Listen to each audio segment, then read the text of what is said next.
Window World is proud to present Kevin Kietzman Has Issues. Simply the best for less at windowskansascity.com. It was by far the most entertaining Saturday we've had in college football thus far this season. Lots of fans on the field celebrating huge wins, whether it's Fort Worth, Texas, Knoxville, Tennessee, to even Salt Lake City. Fans everywhere celebrating huge wins for their programs. My dad, Kevin, joins me for the weekend edition. I'm Spencer Kietzman, calling the shots. Major League Baseball had wild finishes in the divisional round. 2 100-win teams were eliminated yesterday, capping off by the Padres' huge seventh-inning comeback to knock off the 111-win Los Angeles Dodgers.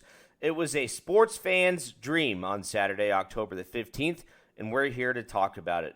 All that and more brought to you by Cornerstone Property Management and owner G.W. Weld, who can offer property owners a great service. This is incredible. GW owned 10 properties at one time while still working a full-time job. Couldn't find somebody to manage his properties and tenants the right way, so he decided to go into business himself. Here's the thing. Not one single client has ever left Cornerstone for another property manager. That is absolutely incredible.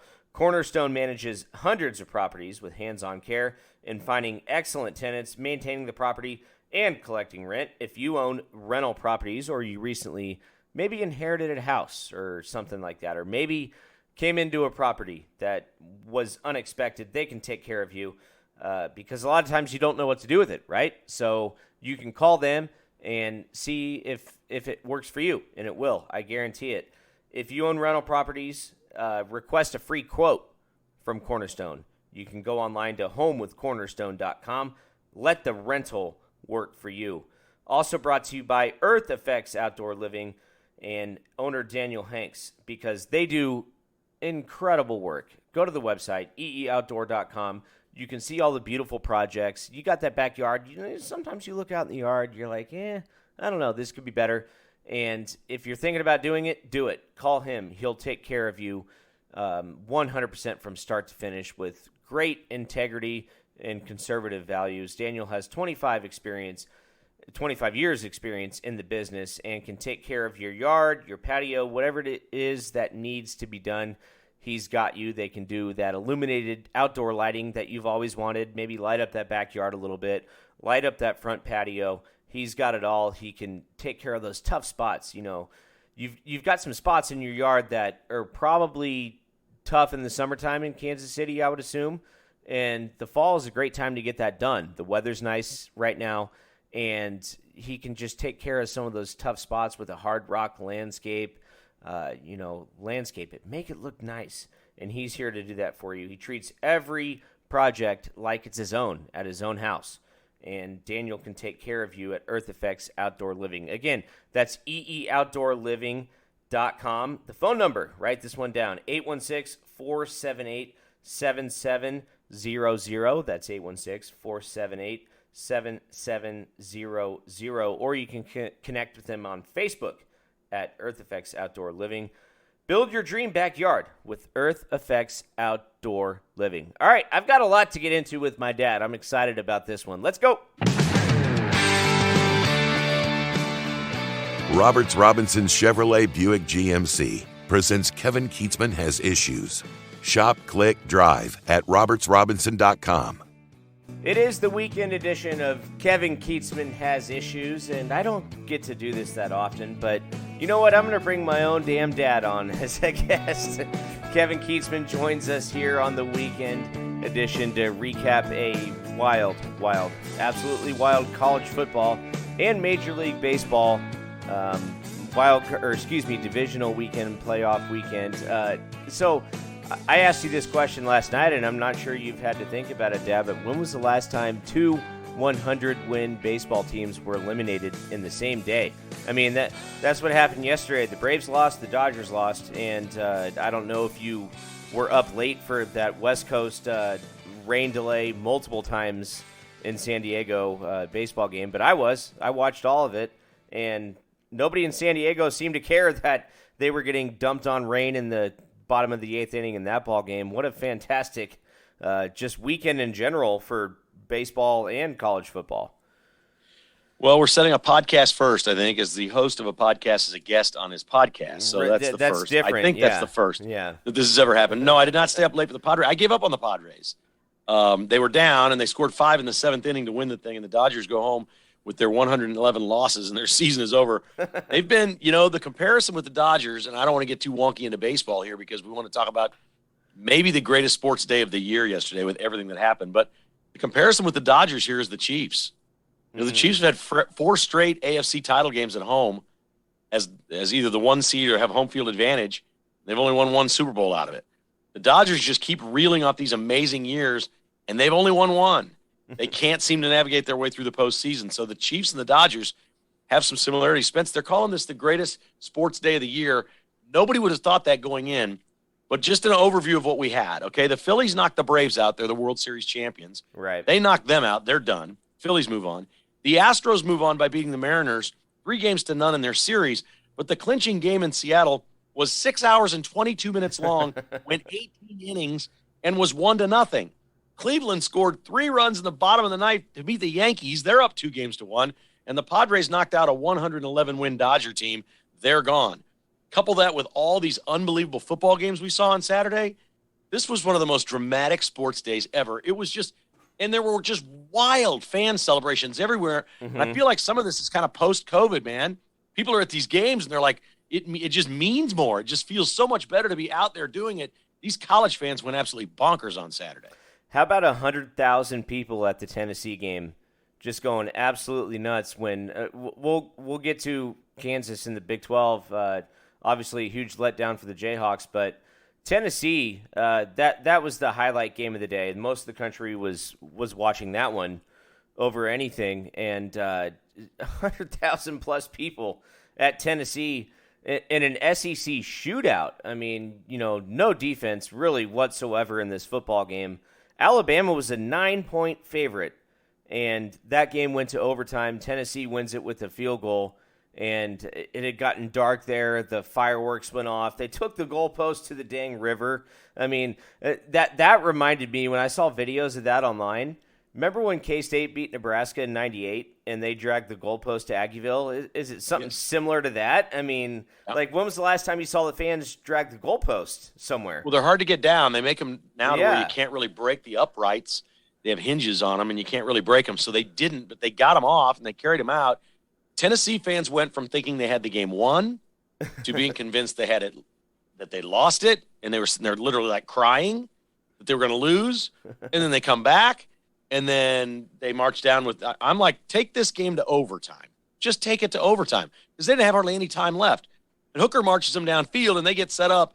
The kicker either knuckleballed the kick or it barely got tipped by a fingertip, and it knuckleballs 40 yards just barely over the crossbar, and the place goes completely crazy. I mean, I've never seen that many people on a field before. It probably was borderline dangerous, but it was just the wildest thing you ever saw.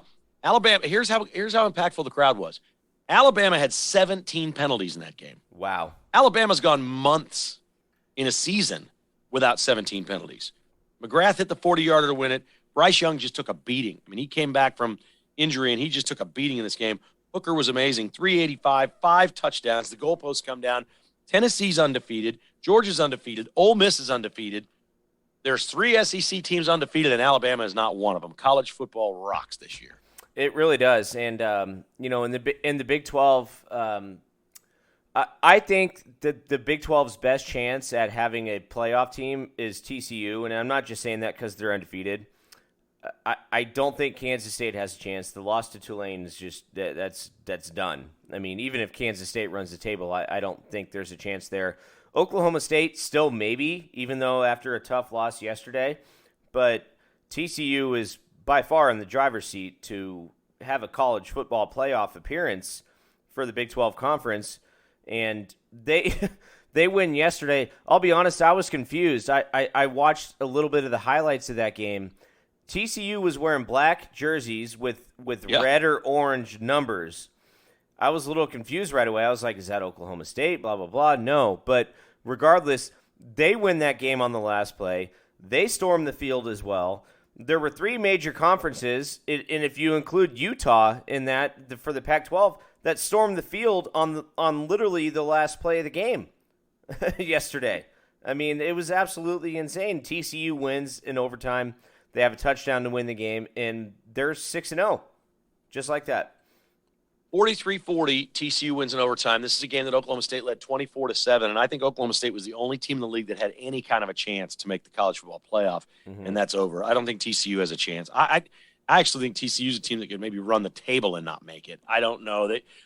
I still use the eye test. I watch football teams and say, I can say this with certainty now after watching Oklahoma State, because their problem, well, they're the best team in this league. Their problem has existed all year. There is no lead safe enough for them. Their defense, I don't know what happens. They don't look bad defensively. They have times where they look very, very good. They just lose control of games. They've had big leads in games and blown them, but won against inferior opponents. In this case, up 24-7, you just gotta win that game. And their offense stopped. Their defense did nothing. They get it into overtime. They convert a 4th and 13 or something in overtime to keep the game going after TCU had scored a touchdown to open overtime. They tie it up, get it to double overtime. Then they have to settle for a field goal. Then TCU gets the touchdown because Oklahoma State just wasn't going to stop them at that point. And TCU wins this game. This league does not have, Spence, I think you agree with this. Most people would. If we're talking about a college football playoff and 4 teams, we could look at the Big 12 and say nobody's in the top 4. No, but there's a bunch of good football teams in the Big 12, a bunch of them. I don't think any of them are in discussion for top 4.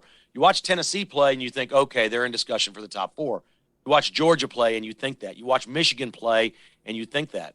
We thought maybe USC was one of those teams, but they lost to Utah in crazy fashion on Saturday night. I mean, this thing is absolutely bonkers. So maybe not very many teams have the fundamentals, the fundamental look of a really kind of like a Final Four team, but somebody's coming out of the SEC probably undefeated. There's 3 of them sitting there. Ole Miss is very good.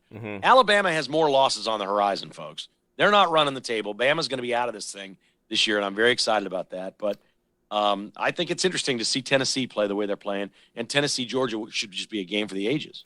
Of course, and let's talk about the Jayhawks real quick, because this is a game, and I listened to your podcast throughout the week where I don't think really a lot of people understood the line. We were wondering why Oklahoma was, what did they go into it, a 9-point favorite, I think, or something like that?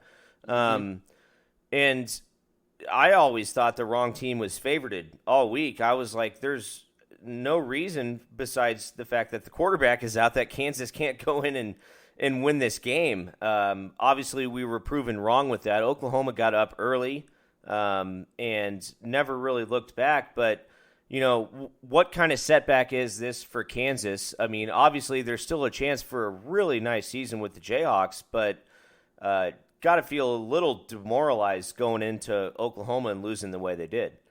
Well, they were very one-dimensional, Kansas was, and they looked like on Saturday, they looked like one of those typical 2-10 Kansas teams, right? Where they have a defense that can't stop anyone ever, and they tackle poorly, and they miss assignments.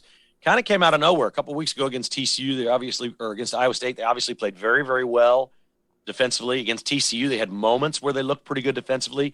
They've not been a horrible defensive team this year, but Kansas has been winning this year on one thing. They've done one thing better than everybody they've played, and that is 3rd and 4th down conversions, mostly 3rd down conversions. They have been unstoppable on 3rd down. They came into this game against Oklahoma 5th in the country on 3rd down conversions. They always seem to have a play. Their offense wasn't the problem. Jason Bean threw for 265 and 4 touchdowns. Right. He's got to be one of the best backups in the country. This is a 5-2 football team. They're 2-2 overall, but their defense was just horrendous against Oklahoma. Dylan Gabriel threw for 403 yards and just dominated from start to finish. Oklahoma turned the ball over 3 times and scored 52 points.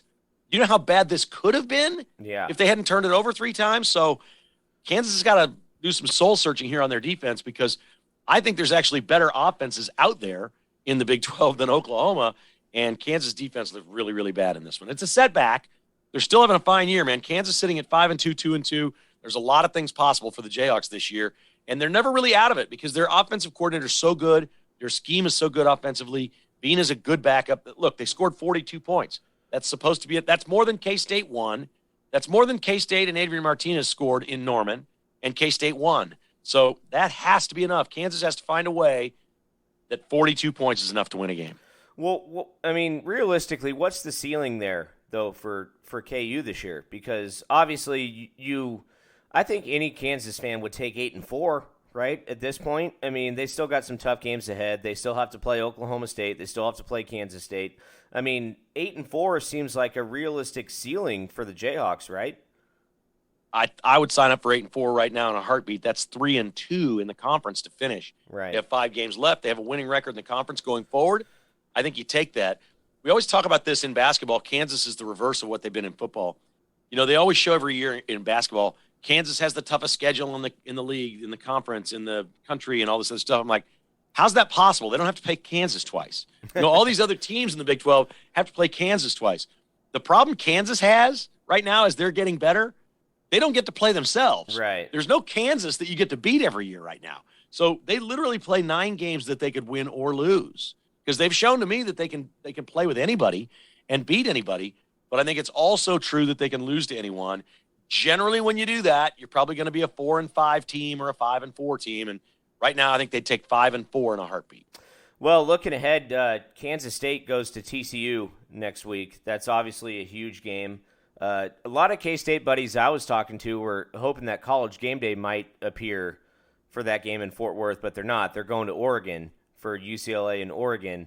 But Kansas State, obviously, biggest game of the year thus far. I mean, TCU's undefeated. They're in the driver's seat to win this Big 12 conference.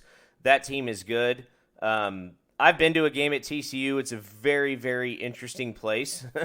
It's kind of a small, intimate stadium. Like, you know, you would think Bill Snyder Family Stadium is a small, intimate place, but then you go to TCU where they've got like 3 layers on one side, literally stacked on top of the other.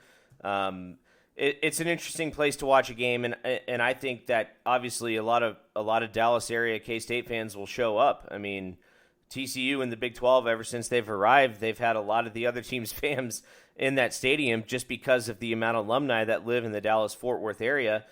Just looking ahead to K-State TCU, obviously a huge game for both teams. I can't wait for that one.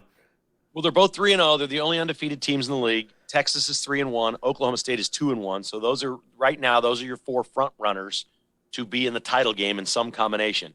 One of the things I've learned through the years is when you're 3-0 and you're playing 9 games in a league, what is a big game this week, 5 weeks from now, may look back, maybe it wasn't that big of a game. Right. I mean, these are both – TCU and K-State are both teams capable of going out and losing 3 or 4 games down the stretch. Mm-hmm. They're both capable of that. We can see that when we watch them play.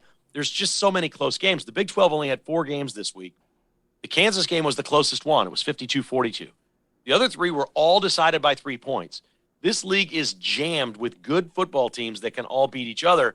I find it hard, for me anyway, it's hard to sit here and say, okay, this is some giant meaningful game between K-State and TCU. For the winner, it's obviously a leg up and a step toward possibly being in the title game, but there's no guarantee. I mean, a lot of this could come down to tiebreakers. Let's say Kansas State won this game, okay? And I'm not sure they will, but let's just say they went and won this game, but then they lose to Texas and Oklahoma State. Even if they finish 7-2, there's no guarantee they're in the title game because they've lost tiebreakers then to Oklahoma State and Texas. Right. So much of this is about tiebreakers and whatnot. It's way too early to start saying there's a front runner to win this thing. You, of course, want to be undefeated. You want to be right now K-State or TCU. What you really want to be is the team that wins on Saturday night. Then you're 4-0. Now you've really got a leg up, but even that is no guarantee. We've seen plenty of 4-0 teams in this league not make it to the title game or not win the league. So it's too early to get too excited about too much. But I also see teams out there that are really good at certain things and terribly flawed at others. Maybe TCU is the most balanced because, again, Oklahoma State just blows so many leads.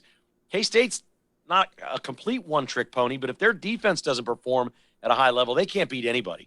Kansas State hasn't been behind. If they get behind somebody, how is Adrian Martinez going to bring that team back throwing the football? He's not, is the answer. And so they're one-dimensional offensively. They're a running team. They're a great front runner. If K-State gets the lead on you, they are hard to beat. If you can go out and get up 14-3 on Kansas State, I don't know how they come back and beat teams. And real quick, Missouri obviously had a bye week this week as well. But, I mean, the hot seat couldn't be any hotter there in Columbia for Coach Eli. They welcome Vanderbilt this weekend. That ought to do it. That should fix what ails them.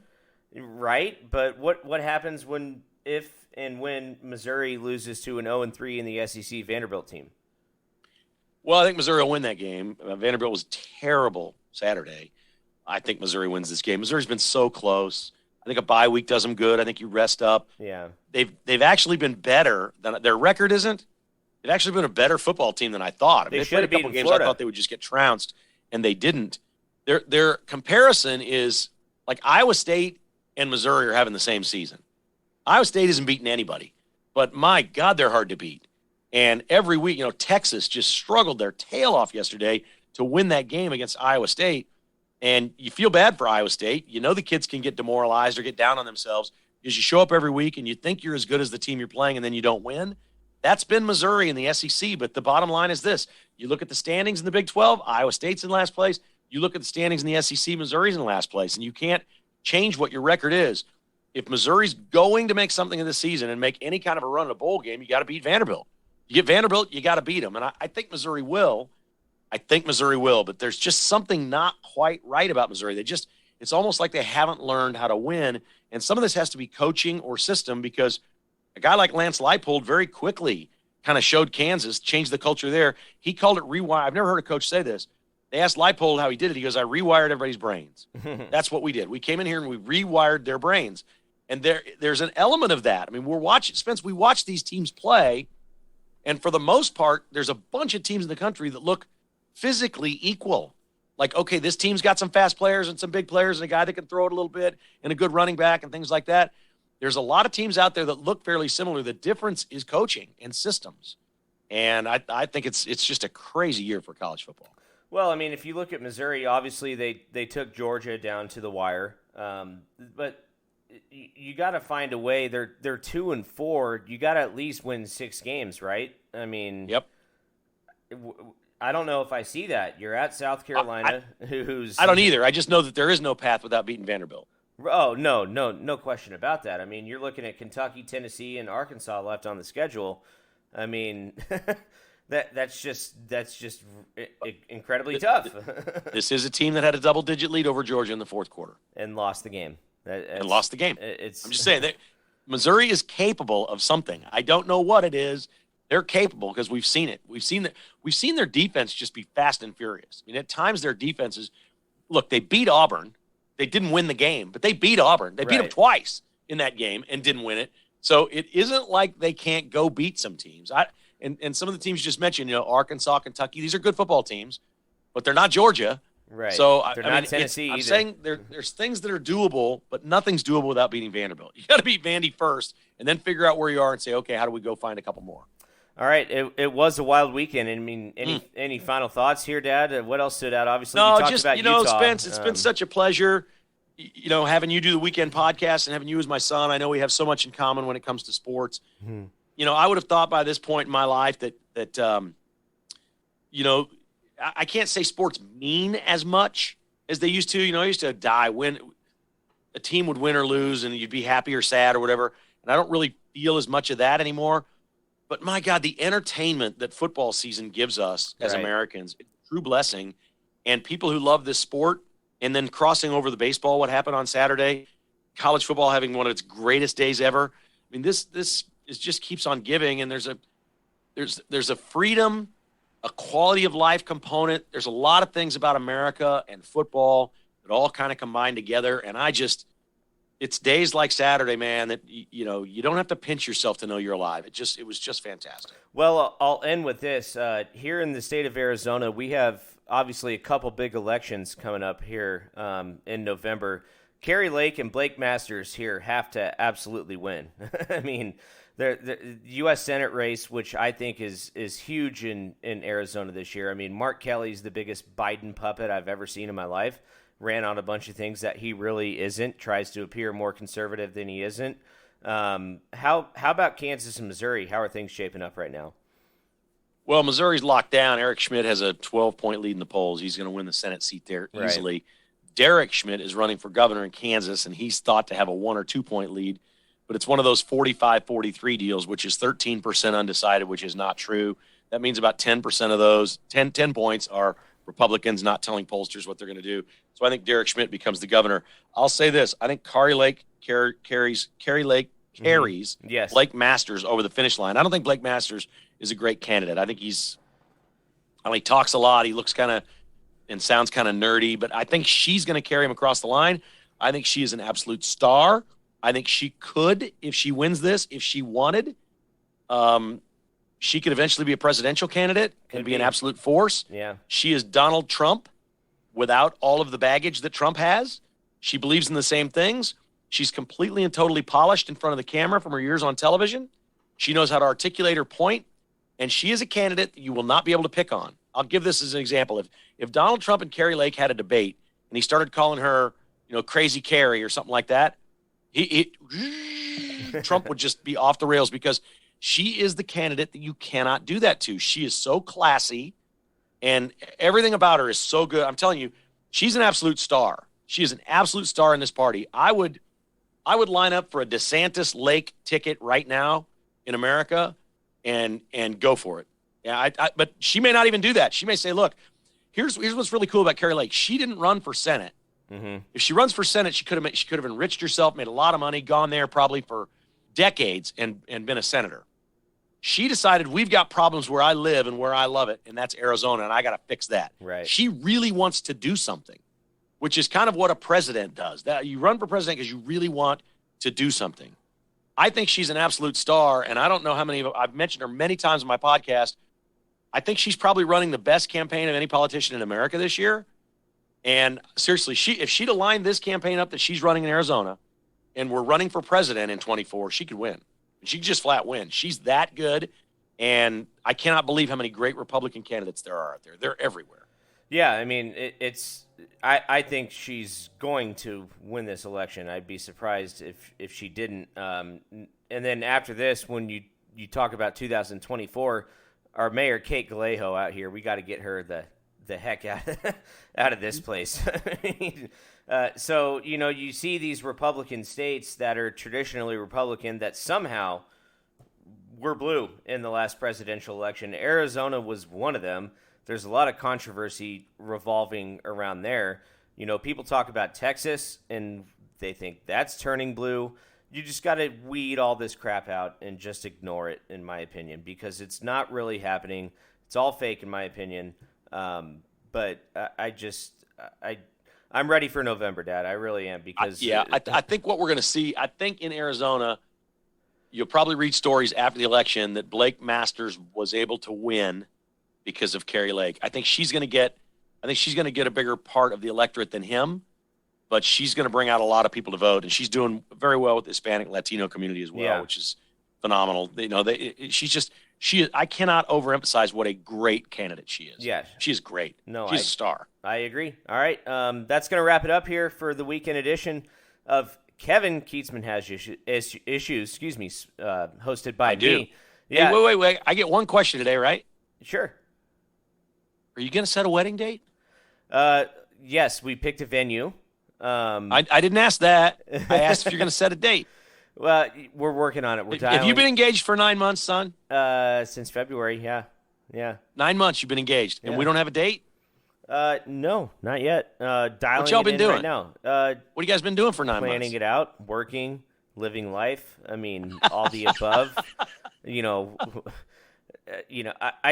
I want to be in a hurry because Grandma Kietzman's pushing 90 years old, right? She's going to be 90 by the time we get married. So, we need to hurry up and have this thing happen, right? That would be a good thing. Yes, let's get this done. Otherwise, we'll have to Zoom it to her. Oh, gosh, no. We don't want that. All right, so epic weekend of college football. Doesn't look at Junior deflecting the subject. Topic. Doesn't get much better than that, does it? I mean, we saw a lot of great games. And also, shout out, I know you take good care of them, to Earth Effects Outdoor and Cornerstone Property Management for being the sponsors on the weekend. These are great dudes, and I know you do a great job for them, but I also wanted to thank them while I'm here. Yeah, I mean, Earth Effects, I've seen the pictures online. Some of the projects Daniel's doing there is absolutely incredible. So, I always thought about this. I said it on the podcast last week when I was working in radio and when you were working in radio. I'm sure you could agree that the best way a listener could thank a station or a host for doing what they do is to give one of the sponsors a chance, right? Yeah. Yeah. Yeah. That's absolutely. I've always thought that as well. So we're going to wrap it up here. Dad, thank you for joining me. It was a great weekend of college football, and it's only getting better. Kansas State and TCU next week. Can't wait for that one. That's good. That's going to be a lot of fun.